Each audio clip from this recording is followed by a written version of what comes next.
Thank you, Madam Speaker, and thank you to Chairman Takano for including in this bill the Heath Robinson Burn Pit Transparency Act as a part of this comprehensive bill to address toxic exposure in our veteran community. I rise today to discuss my amendment, the Heath Robinson Burn Pits Transparency Act, named for Heath Robinson, who I spoke about in this very chamber just 4 months ago. I stand here humbled to see it come to the floor in a bipartisan effort to finally address this dire problem.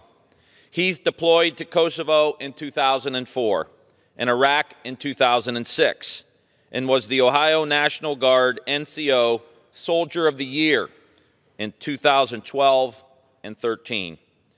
Being a soldier was Heath's identity. He was proud of his service and humbled to serve overseas, defending those he loved. While deployed, Heath was exposed to burn pits in Iraq, and those toxic wounds of war followed Heath home. He was a loving father, husband, son, who unfortunately and tragically lost his life on May 6, 2020, at the young age of 39. His story is a sobering one, but reminds us why this amendment is needed. In late 2016, Heath began noticing early symptoms, starting with fatigue, which worsened to chronic gushing nosebleeds and bleeding from his ears.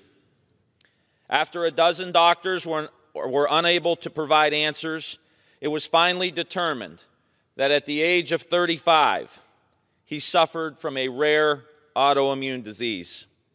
After new symptoms presented and Heath's condition deteriorated, his family learned Heath was stricken with an extremely rare form of lung cancer that, according to 20 oncologists, could have only been caused by prolonged inhalation of concentrated toxic substances. Heath was eventually forced into a medical separation, with his lung cancer being deemed 100% service-connected by the Veterans Administration. His retirement documents specify that Heath was a recently retired combat veteran. However, once he applied for comprehensive caregiver benefits, the VA denied him.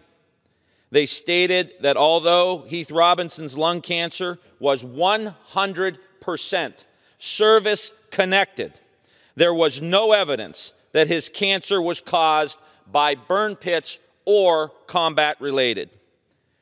His wife, a doctor of physical therapy, had to take an unpaid leave of absence from a full-time job to handle her husband's round-the-clock care.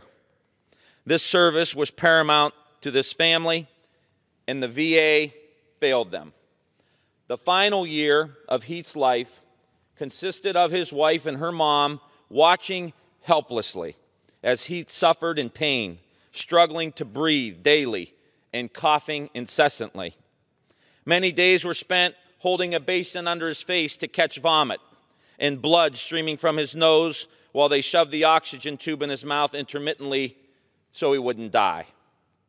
They lost count of the number of times he had to be rushed to the nearest emergency room, only to be transferred to a trauma hospital because the doctors had no idea what to do with him. Doctors exclaimed that they'd never seen a cancer like Heath had. The VA decided this American soldier and war veteran didn't qualify for caregiver benefits because his exposure to inhaling toxic burn pit smoke did not cause his lung cancer. The Robinson family suffered tremendously while earned benefits were withheld by the VA. The story of the Robinson family is one of many, dating back years to the days of Agent Orange, where other veterans suffered the same fate. When veterans seek treatment related to burn pit exposure, my amendment requires the VA to report it to Congress. It demands transparency and helps find policy solutions driven by large-scale data to get our veterans the care they need and that they have earned.